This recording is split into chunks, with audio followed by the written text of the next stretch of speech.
പണ്ട് പണ്ട് ഒരു കൊച്ചു ഗ്രാമത്തിൽ രാമു എന്നൊരാൾ താമസിച്ചിരുന്നു. രാമുവിന് കുറച്ചു കോഴികളുണ്ടായിരുന്നു.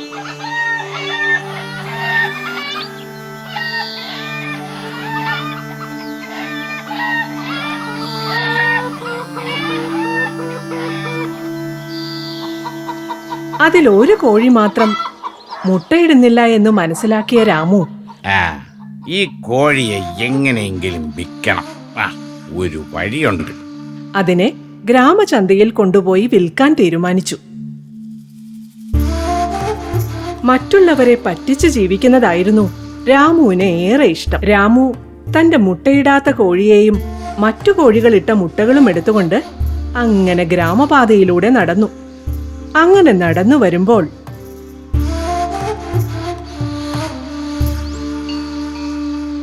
അല്ല, ഇതാര്? ഹൗദയല്ലേ? എവിടെ പോയിട്ട് വരുന്നു?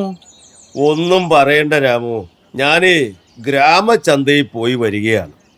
എന്താ കാര്യം? ഞാൻ ഈ പശുവിനെ വിൽക്കാൻ പോയതാണ്. കുറച്ചു നാളായി പാല് വളരെ കുറവാണ്, ആരും വാങ്ങുന്നില്ല രാമു.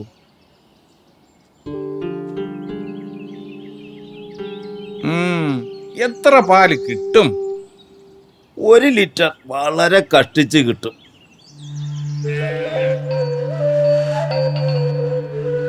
അല്ല രാമു, നിങ്ങൾ ഈ കോഴിയെ കൊണ്ട് ഗ്രാമചന്തയിലേക്കാണോ പോകുന്നത്? അതെ, അല്ല, ഞാൻ വേറെ ഒരിടം വരെ പോകുക. ഈ കോഴിയെ കൊണ്ടോ? അതെ, നിങ്ങൾ ആരോടും പറയരുത്, ഇതൊരു അത്ഭുത കോഴിയാണ്. അത്ഭുത കോഴിയോ? നോണ പറയാതെ രാമു. നിങ്ങൾ വിശ്വസിച്ചാലും ഇല്ലേലും ഈ കോഴി ദിവസം 10 മുട്ട വരെ ഇടും. ചില പ്രത്യേക സമയങ്ങളിൽ സ്വർണ്ണമുട്ടയും ഇടും. എന്താ അതിന് തെളിവ്? ഇതൊക്കെ ഈ യാത്രക്കിടയിൽ ഈ കോഴി ഇട്ടതാണ്. സ്വർണ്ണമുട്ട ഇടുന്നത് കൊണ്ട് ഞാൻ എപ്പോഴും ഇതിനെ കൂടെ കൊണ്ടുപോകും.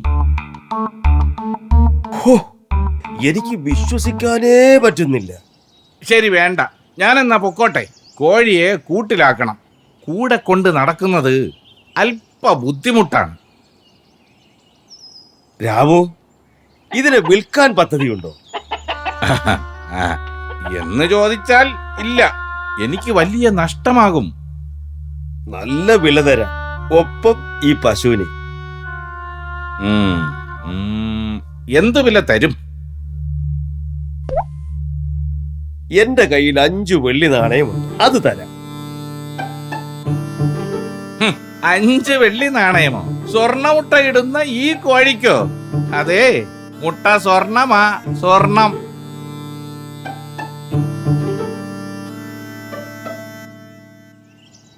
ഇനി എന്റെ കയ്യിൽ ഈ സ്വർണ്ണ മോതിരം മാത്രമേ ബാക്കിയുള്ളൂ.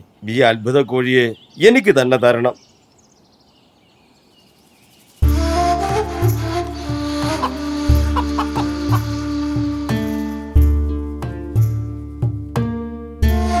അയാൾ ഒരു മണ്ടൻ തന്നെ. ഈ പശുവിനെ ആരുടെയെങ്കിലും തലയിൽ കെട്ടിവെക്കണം.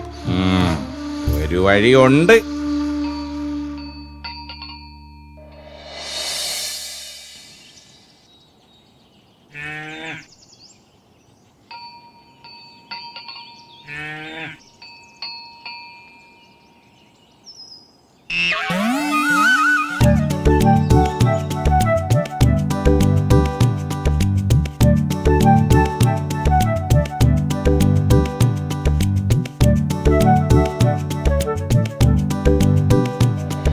എന്താ രാമു, പശുവിനെ വളർത്താനൊക്കെ തുടങ്ങിയോ? ഏയ്, ഇത് സാധാരണ പശു അല്ല. ആട്ടിൻ പാലിന്റെ രുചിയാ ഇതിന്റെ പാലിന്. അതെയോ? അത് മാത്രമല്ല, ഇതിന് 30 ലിറ്റർ പാല് വരെ കിട്ടും. ചിലപ്പോ അത് 40. വേറെ എന്ത് വേണം? ഉള്ളതാണോ പറയുന്നേ? 40 ലിറ്റർ പാലോ? അതെന്ന് ഞാനും ആദ്യം വിശ്വസിച്ചില്ല. പിന്നെ അയാൾ 30 ലിറ്റർ വരെ കറന്നു കാണിച്ചു. ആ പാലും എനിക്ക് തന്നെ അവർ തന്നു. എന്നിട്ട് ആ പാൽ എന്തിയെ? ഗ്രാമചന്തയിൽ വിറ്റു. പക്ഷേ നിങ്ങൾക്ക് ഇതിനെ നോക്കി പരിചയമില്ലല്ലോ. ഇല്ല, പക്ഷേ കണ്ടപ്പോ വിട്ടുകളയാനും തോന്നിയില്ല. ഇത്രയും ഗുണമുള്ള പശുവിനെ ബുദ്ധിയുള്ള ആരേലും വാങ്ങാതെ ഇരിക്കുമോ? അതും ശരിയാ. ഞാൻ ഒരു പശുവിനെ വാങ്ങണമെന്ന് കുറച്ച് കാലമായി വിചാരിക്കുന്നു. അതെയോ? നല്ല പശുവിനെ നോക്കി വാങ്ങണേ. ഞാനിതിന് 20 വെള്ളി നാണയം കൊടുത്തു. ഞാൻ നിങ്ങൾക്ക് 25 വെള്ളി നാണയം തരാം. എനിക്ക് തരാമോ ഇതിനെ? അയ്യോ, ക്ഷമിക്കണം, ഞാൻ ഇതിനെ കൊടുക്കുന്നില്ല. നോക്ക് രാമു, നിങ്ങൾക്ക് പശുവിനെ നോക്കി പരിചയമില്ല. എനിക്കാണേൽ ഒരു പശുവിനെ വേണം താൻ. നഷ്ടം വരാത്ത ഒരു കച്ചവടം. എന്താ? അതിപ്പോ നിങ്ങളിങ്ങനെ നിർബന്ധിച്ചാൽ എനിക്ക് പറ്റില്ല എന്ന് പറയാനും പറ്റില്ലല്ലോ. ശരി, നിങ്ങൾ എടുത്തോളൂ. ഞാനിതിനെ ഒന്ന് കറന്നു നോക്കുന്നതിൽ കുഴപ്പമില്ലല്ലോ. എന്ത് കുഴപ്പം? എനിക്ക് 25 വെള്ളി നാണയമൊന്നും വേണ്ട, 20 തന്നെ തന്നാ മതി. അത് കേട്ടപ്പോൾ കർഷകന് കൂടുതൽ സന്തോഷമായി. ആ സന്തോഷത്തിൽ കർഷകൻ പശുവിനെ കറന്നു നോക്കിയതുമില്ല. കണ്ടോ നിങ്ങൾ രാമുവിന്റെ തന്ത്രം? രാമുവിന് ഒരുപാട് സന്തോഷമായി. അതൊന്നും മുഖത്ത് പ്രകടിപ്പിക്കാതെ അയാൾ പശുവിനെ കൈമാറി.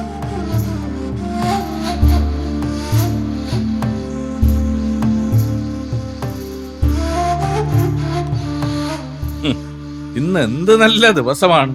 എന്നും ഇങ്ങനെ ആയാൽ മതിയായിരുന്നു. ഒരുപാട് സന്തോഷത്തോടെ പശുവിനെ സ്വന്തമാക്കിയ കർഷകൻ തന്റെ പശുവിന് വയറ് നിറയെ ഭക്ഷണം കൊടുത്തു. പക്ഷേ കർഷകന്റെ സന്തോഷം നീണ്ടു നിന്നില്ല. അടുത്ത ദിവസം പശുവിനെ കറന്നു തുടങ്ങിയ കർഷകൻ ഞെട്ടി. നമ്മൾ ഇനി എന്തു ചെയ്യും? ആ രാമു നമ്മളെ പറ്റിച്ചതാണ്. 30 ലിറ്റർ കിട്ടുമെന്ന് പറഞ്ഞിട്ട് 2 ലിറ്റർ പോലും കിട്ടുന്നില്ല. നിങ്ങൾക്കൊന്ന് ചിന്തിച്ചിട്ട് വാങ്ങിയാ പോരായിരുന്നോ? വാങ്ങിപ്പോയില്ലേ, ചതി പറ്റിപ്പോയി. രാമു പശുവിനെ തിരികെ വാങ്ങില്ല, അത് ഉറപ്പാണ്. നമുക്ക് ഗ്രാമമുഖ്യനെ ഒന്ന് കണ്ടാലോ? അത് ശരിയാ, ഞാൻ ഇപ്പോൾ തന്നെ ഒന്ന് പോയി വരാം. കർഷകൻ ഗ്രാമമുഖ്യനെ കാണാനായി പുറപ്പെട്ടു.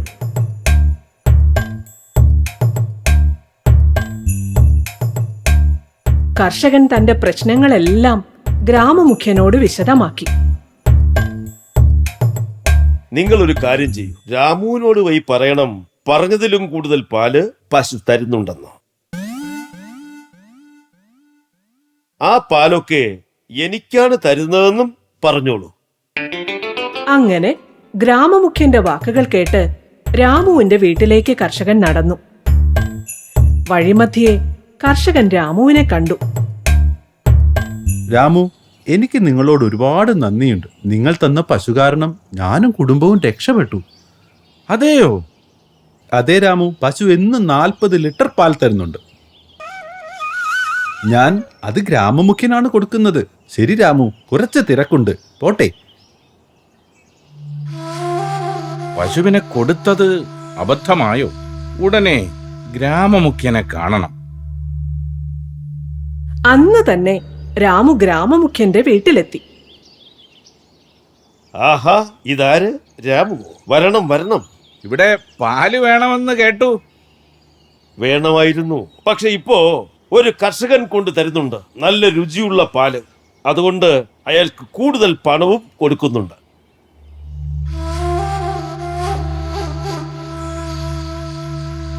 ഷോ, ഇനി എന്ത് ചെയ്യും? ഗ്രാമമുഖ്യൻ നുണ പറയില്ലല്ലോ.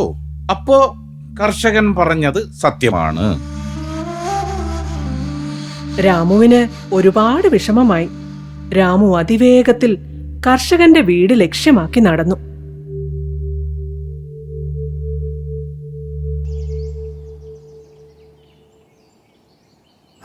വരൂ രാമു, കുറുമ്പി പശുവിന് ഈ പുല്ല് ഒത്തിരി ഇഷ്ടമാണ്.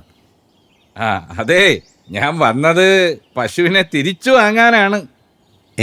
തിരിച്ചു വാങ്ങാനോ? അതെ.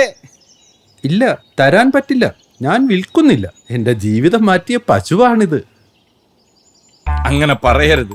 ഞാൻ ഈ പശുവിനെ ആഗ്രഹിച്ചു വാങ്ങിയതാണ്. പിന്നീടാണ് ഞാൻ ചിന്തിച്ചത്. ഇല്ലില്ല, തരാൻ പറ്റില്ല. എന്ത് വില തന്നാലും തരാൻ പറ്റില്ല. ഞാൻ നിങ്ങൾ തന്നതിലും കൂടുതൽ തരാം. എനിക്ക് എന്റെ പശുവിനെ തിരികെ തരണം. ശരി, നിങ്ങളുടെ ദുഃഖം ഞാൻ മനസ്സിലാക്കുന്നു. എന്ത് തരും? നിങ്ങൾ തന്നത് 20 വെള്ളി നാണയമല്ലേ? ഞാൻ 30 തരാം. 30 പറ്റില്ല. പിന്നെ 40 വെള്ളി നാണയമെങ്കിലും എനിക്ക് കിട്ടണം. ശരി, തരാം.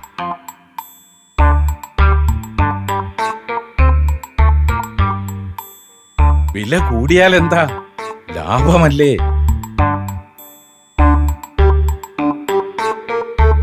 രാമു, നീ കുഴിച്ച കുഴിയിൽ നീ തന്നെ വീണു.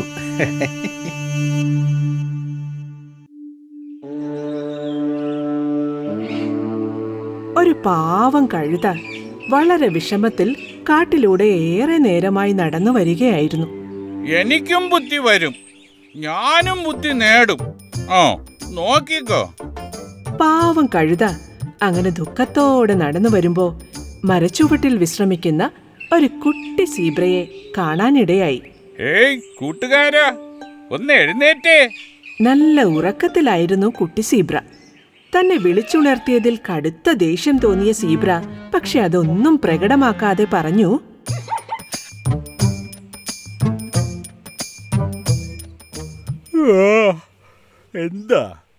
എന്താ ചങ്ങാതി, പറയൂ. അതെ കൂട്ടുകാരാ, ഞാൻ ഗ്രാമത്തിൽ നിന്നും വരുവാ. ഓ, ആയിക്കോട്ടെ, വളരെ സന്തോഷം. അതല്ല ചങ്ങാതി.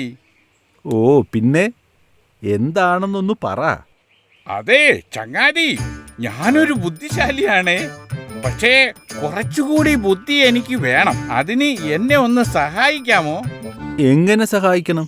എനിക്കാണേൽ നിങ്ങളുടെ അത്രയും ബുദ്ധിയൊന്നുമില്ല. അപ്പോ ഞാൻ എങ്ങനെ നിങ്ങളെ സഹായിക്കും? അതെനിക്കറിയാം ചങ്ങാതി. എനിക്ക് കാട്ടിലെ മികച്ച വൈദ്യനാരാണെന്ന് ഒന്ന് പറഞ്ഞു തന്നാൽ മതി. ഓഹോ, അതാണല്ലേ കാര്യം. അമ്പടാ, ഈ കാട്ടിൽ മിടുക്കനായ ഒരു വൈദ്യൻ മാത്രമേ ഉള്ളൂ. ആരാ അത്? കുറുക്കൻ വൈദ്യൻ. പേരുകേട്ട വൈദ്യനാ. ബുദ്ധി കൂടാനുള്ള മരുന്നൊക്കെ വൈദ്യന്റെ കയ്യിലുണ്ട്. സത്യമാണോ? അതെ. ഹോ, എന്തോരം മൃഗങ്ങളാ ബുദ്ധിയും വാങ്ങിക്കൊണ്ടുപോകുന്നത്. ദേ, ആ വഴി പോയാ മതി, വൈദ്യന്റെ ഗുഹ കാണാം. ഒത്തിരി സന്തോഷം. ഓ, ചെല്ല്. അങ്ങനെ നിന്റെ കാര്യത്തിൽ ഒരു തീരുമാനമായി. എന്നെ ശല്യപ്പെടുത്തിയാൽ ഇങ്ങനെ ഇരിക്കും.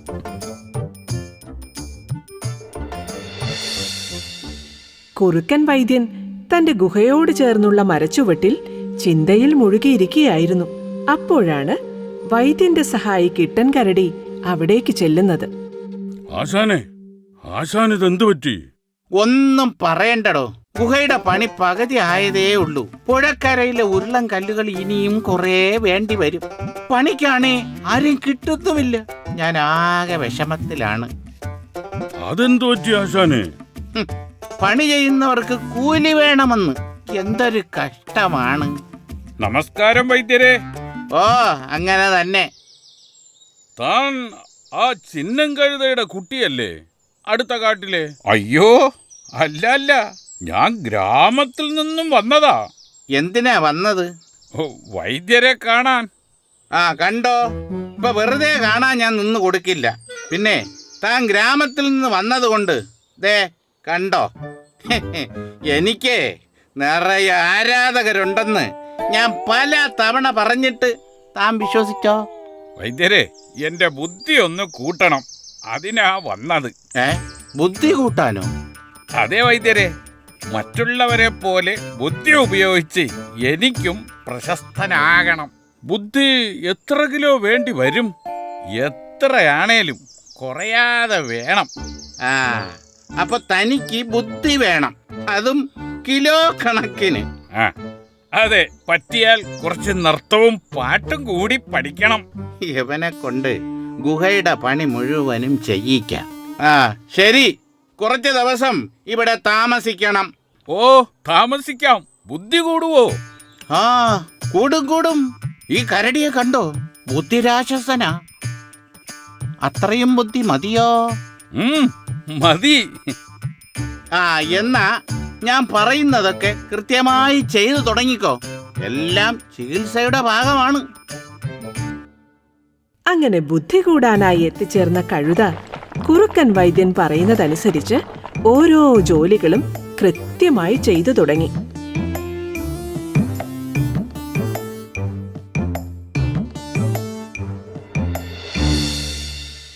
കുറച്ചു ദിവസങ്ങൾക്ക് ശേഷം ഒരു വൈകുന്നേരം ഹാവോ, അങ്ങനെ എൻ്റെ ഗുഹയുടെ ജോലികളെല്ലാം ആ മണ്ടൻ കഴുത ഉണ്ടായോണ്ട് കഴിഞ്ഞു. ഇനി ഈ പരിസരം ഒന്ന് വൃത്തിയാക്കണം. ആശാനെ, അലറണ്ട, എനിക്ക് കേക്കാം, പറഞ്ഞോളൂ. ആ കഴുതയുടെ ബുദ്ധി ഇപ്പൊ എത്ര കൂടി? ഇപ്പോ പകുതി കൂടി. കുറച്ചു കാലം കൊണ്ട് മുഴുവൻ കൂടും. എന്നെക്കാൾ ബുദ്ധി വെക്കുമോ? ഏയ്, അങ്ങനെ ഞാൻ ചെയ്യുമോ? നീയല്ലേ ഈ കാട്ടിലെ ബുദ്ധിരാക്ഷസൻ. വേഗം ചെന്ന് തേനെടുക്ക്. ആ കഴുതയെ കൊണ്ടുപോയി കുറച്ച് തടിയും കൂടി കൊണ്ടുവാ. ശരി ആശാനെ. ഇങ്ങനെ കുറച്ച് മണ്ടന്മാരുള്ളത് കൊണ്ട് ഞാൻ ഇങ്ങനെ ജീവിച്ചു പോകുന്നു.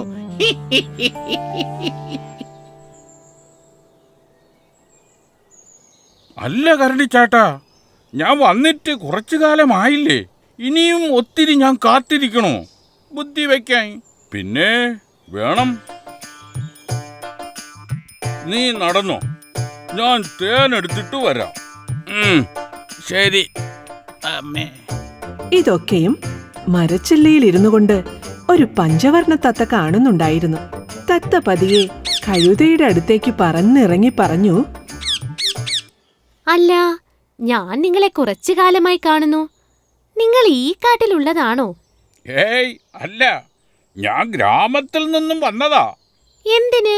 കഴുതക്കുട്ടൻ താൻ കാട്ടിൽ വരുന്നതിനുള്ള കാരണം പഞ്ചവർണ്ണ തത്തയോട് വിശദമായി പറഞ്ഞുകൊടുത്തു. അത് കേട്ട് തത്ത ഉറക്കെ ഉറക്കെ ചിരിക്കാൻ തുടങ്ങി. നിങ്ങളൊരു മണ്ടൻ തന്നെ. എന്നെ മണ്ടൻ എന്ന് വിളിക്കരുത്. കുറച്ച് ദിവസം കൂടി കഴിഞ്ഞാൽ ഞാനാകും കാട്ടിലെ ഏറ്റവും ബുദ്ധിയുള്ള മൃഗം.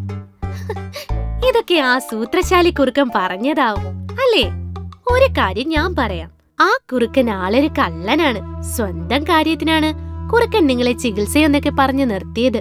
അല്ല, കുറുക്കൻ വൈദ്യൻ ആളൊരു കേമനാണ്.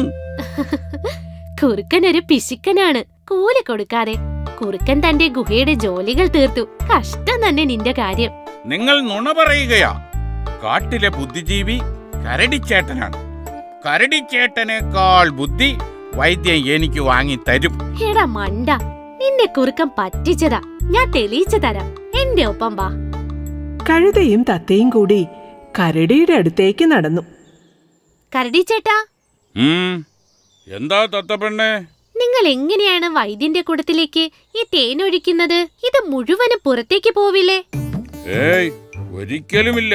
ഈ കുടത്തിൽ നിന്നും ഞാൻ പതിയെ ആശാന്റെ വലിയ കുടത്തിലേക്ക് ഇതുപോലെ കമഴ്ത്തി അങ്ങ് ഒഴിക്കും. ഇപ്പൊ മനസ്സിലായി. നിനക്ക് മനസ്സിലായോ? മനസ്സിലായി. ഇപ്പൊ എല്ലാം മനസ്സിലായി. ശരി കരടി ചേട്ടാ, നന്ദിയുണ്ട്. ആ, എന്നാ ശരി. മണ്ടന്മാരുടെ ഓരോരോ സംശയങ്ങളെ. ആ മണ്ടന് ഇതുവരെ തേൻ നിലത്ത് പോയതുപോലെ മനസ്സിലായില്ല. കണ്ടോ നീ? ശരിയാണ്. എന്നെ ആ കള്ളക്കുറുക്കൻ പറ്റിച്ചു. അത് സാരമില്ല. നീ എല്ലാവരെയും വിശ്വസിക്കുന്ന ഒരാളാണ്. അതാണ് പ്രശ്നം. ഇനി ഞാൻ എന്താ ചെയ്യേണ്ടത്? നിങ്ങൾ നന്നായി ജോലി ചെയ്യുന്നവരാണ്. അത് തന്നെയാണ് നിങ്ങളുടെ കഴിവ്. അതാദ്യം മനസ്സിലാക്കണം. ആ, എനിക്ക് മനസ്സിലായി. എന്റെ തെറ്റ് ഞാൻ തിരിച്ചറിഞ്ഞു. മിടുക്കൻ. ഓരോ ജീവിക്കും ഓരോ കഴിവുണ്ട്. പാടാൻ കുയിലുണ്ട്, ആടാൻ മയിലുണ്ട്, നീന്താൻ മീനുണ്ട്, അതുപോലെ പറക്കാൻ പക്ഷിയുണ്ട്. നമ്മൾ നമ്മുടെ കഴിവുകൾ കണ്ടെത്തി അതിനെ വളർത്താനാണ് ശ്രമിക്കേണ്ടത്. മനസ്സിലായോ? മനസ്സിലായി. ശരി, ചെന്ന് കുറുക്കനോട് കൂലി വാങ്ങി വാ. ജോലി ചെയ്താൽ കൂലി ചോദിച്ചു വാങ്ങിക്കണം. തത്തയുടെ വാക്കുകൾ കേട്ട കഴുത കുറുക്കന്റെ അടുത്തേക്ക് നടന്നു.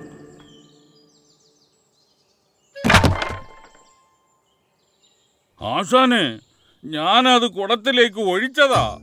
സത്യം. ഇനി നീ തേൻ കൊണ്ട് കളയുവോ? വൈദ്യരെ, വൈദ്യരെ, എന്താ കാര്യം? എനിക്ക് ബുദ്ധി വെച്ചു. ബുദ്ധിയോ? നിനക്കോ? അതെ. ഇല്ല, കുറച്ചു കാലം കൂടി കഴിഞ്ഞേ ബുദ്ധി വരൂ. അല്ല വൈദ്യരെ, എനിക്ക് ബുദ്ധി വെച്ചു. സംശയമുണ്ടോ? ഉണ്ട്. ശരി, ഞാൻ ഇതുവരെ പണി ചെയ്തതിന്റെ കൂലി എനിക്ക് തരണം. യവന് ശരിക്കും ബുദ്ധി വെച്ചല്ലോ. കൂലിയോ? എന്ത് കൂലി?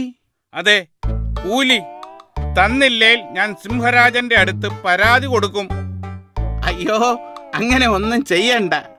കൂലിയല്ലേ, ഞാൻ തരാം.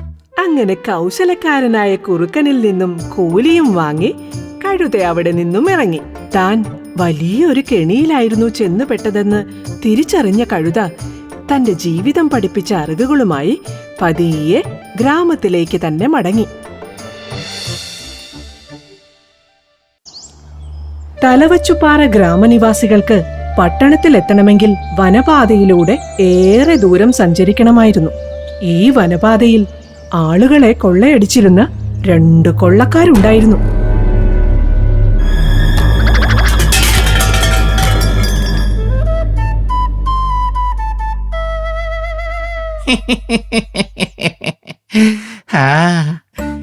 ഇങ്ങനെയാണേൽ ആശാന്റെ പേരും ഈ ഞാൻ എഴുതി ചേർക്കും.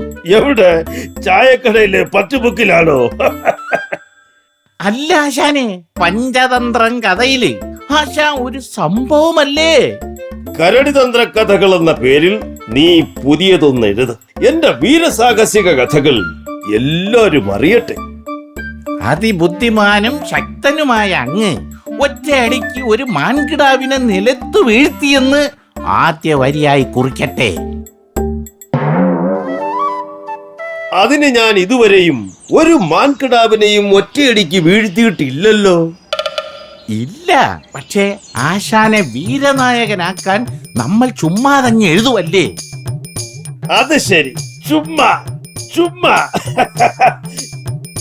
എന്നാ പിന്നെ ഈ കരടി ആശാൻ ഒറ്റയടിക്കൊരു സിംഹത്തെ വീഴ്ത്തിയെന്ന് ചുമ്മാതങ്ങ് കീച്ച്. എന്തായാലും താൻ എഴുതുന്നത് നുണയാണല്ലോ. ഓ, സിംഹം, ആശാന്റെ ആശ കൊള്ളാം. അത് വേണ്ട, സിംഹത്തെ തൊട്ടുള്ള കളി വേണ്ട. സിംഹരാജൻ ഈ കഥ വായിച്ച നമ്മുടെ കാര്യം കട്ടപ്പോക.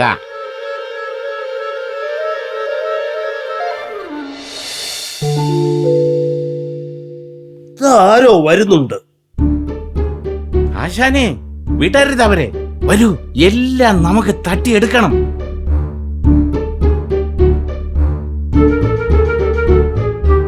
ഒറ്റയടിക്ക് ഞാൻ വീഴ്ത്തട്ടെ അവരെ.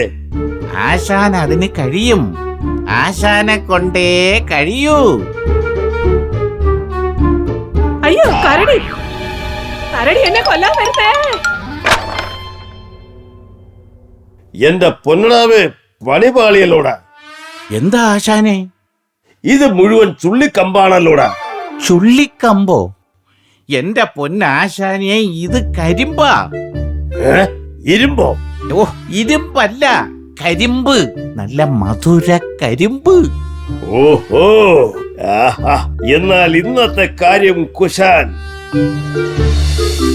യാത്രക്കാരിയായ സ്ത്രീയെ ഭയപ്പെടുത്തി ഓടിച്ച് അവര് കച്ചവടത്തിനായി കൊണ്ടുപോയ കരിമ്പ് മുഴുവൻ കൈക്കലാക്കിയ കരടി ആശാനും കുറുക്കനും അടുത്ത ദിവസം പുതിയ ഇരയെയും കാത്തിരിപ്പായി. ഇന്നലെ കഴിച്ച ഇരുമ്പ് ഇനിയും കഴിക്കണമെന്ന് തോന്നുന്നുണ്ടോ കുറുക്കച്ച? ഹോ, മണ്ടൻ. ഇരുമ്പല്ല ആശാനെ, കരിമ്പ്. സാരമില്ല, ബുദ്ധിയില്ലേലും ശക്തി ഉണ്ടല്ലോ. എന്താടോ പറഞ്ഞേ? അല്ല, ഭയങ്കര ബുദ്ധിയാണെന്ന് പറയായിരുന്നു. ആശാൻ കരടിയല്ല, കയറ്.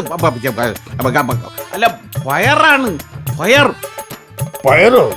എന്ത് പയറ്? പയറല്ല ആശാനെ, പയർ. തീ.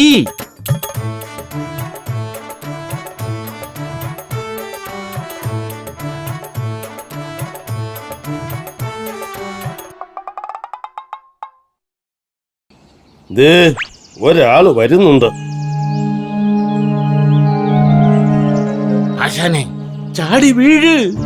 ചാടി വീണ് കൈയും കാലും ഓടിക്കാനൊന്നും ഞാനില്ല. എന്നാ പതിയെ ചെന്ന് അയാളെ പിടിക്ക്. അയ്യോ, ഈ വഴിയിൽ മൃഗങ്ങളുടെ ഉപദ്രവം ഉണ്ടെന്ന് ആളുകൾ പറയുന്നത് ശരിയാണല്ലോ.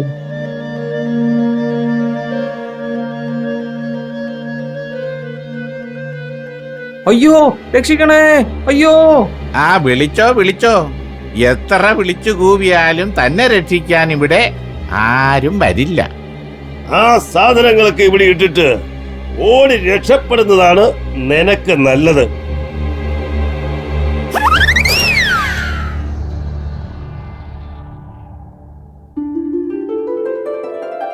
ഇത് എവിടുന്നാണ് നല്ല കാട്ടുതേനിന്റെ മണം? ആശാനെ, ഈ പാത്രത്തിൽ നിന്നാണെന്ന് തോന്നുന്നു. നോക്കട്ടെ.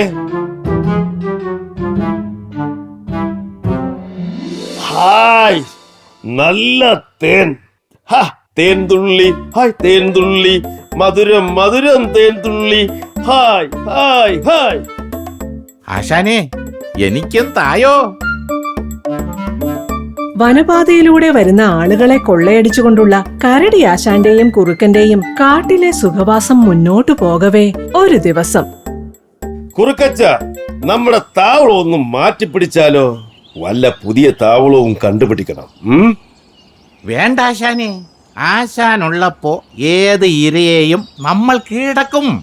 നമുക്ക് ഈ താവളം തന്നെ മതി.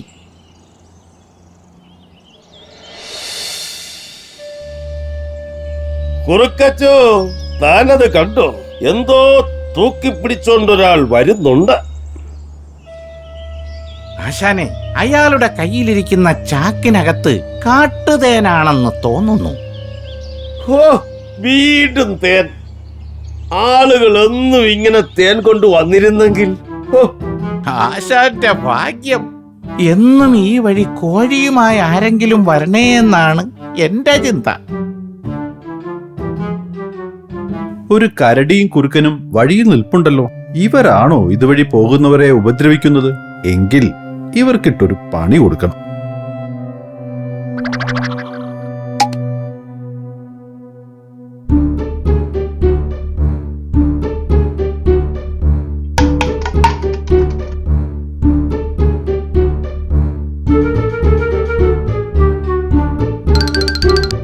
ദേ, അയാൾ ഓടുന്നു. അയാളുടെ കയ്യിൽ നിന്ന് വഴിയിൽ എന്തോ വീണിട്ടുണ്ടല്ലോ. വേഗം വാ, നമുക്ക് നോക്കാം.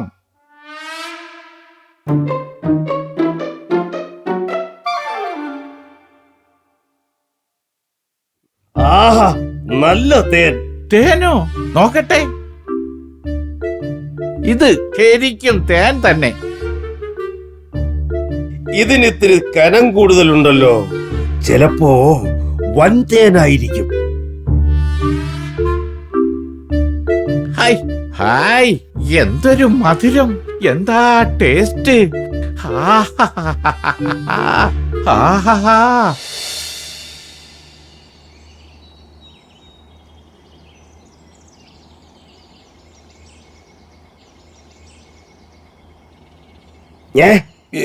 ഇതിന് ഒട്ടലുണ്ടല്ലോ. ഇത് തേനോ പശയോ? അയ്യോ,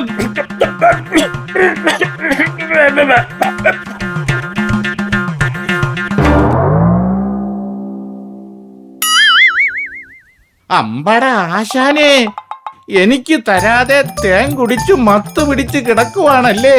എനിക്കും വേണം തേൻ. ആഹാ, തേൻ കുടിച്ചു മത്ത് പിടിച്ചപ്പോ എന്നോട് എടുക്കരുതെന്നോ അമ്പടാ?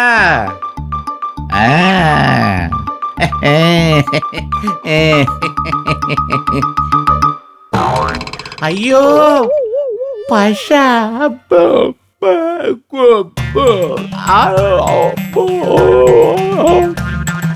നാളുകളായി അനേകരെ കൊള്ളയടിച്ച് സുഖിച്ചു കഴിഞ്ഞിരുന്ന കരടിയും കുറുക്കനും അന്നൊരു കാര്യം മനസ്സിലാക്കി. മറ്റുള്ളവരോട് ചെയ്യുന്ന ദ്രോഹത്തിന് ഒരിക്കൽ അതേ നാണയത്തിൽ തന്നെ തിരിച്ചടി കിട്ടുമെന്ന്.